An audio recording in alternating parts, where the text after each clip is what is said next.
Huwag mo akong husgahan sa kaunti mong kaalaman kasi kilala mo lang ako sa pangalan, hindi sa galawan. Pinanganak akong mahirap, hindi ako pinalad makapagtapos ng pag-aaral kaya binawi ko na lang sa sipag at diskarte sa buhay.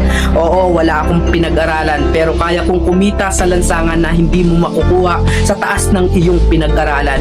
Bago mo ako husgahan, daanan mo muna lahat ng napagdaanan ko para malaman mo kung sino at bakit ako ganito. Huwag mo husgahan ng isang tao dahil sa natapos niya, dahil minsan kahit yung mga taong hindi man humahawak ng diploma, daig pa nila yung nakagraduate ng may corona. Bawat tao may kanya-kanyang kwento sa buhay, kaya bago mo sila husgahan, alamin mo muna ang kanilang pagkatao at tingnan mo muna ang sarili mo. Baka malala ka pa sa tinitira mo.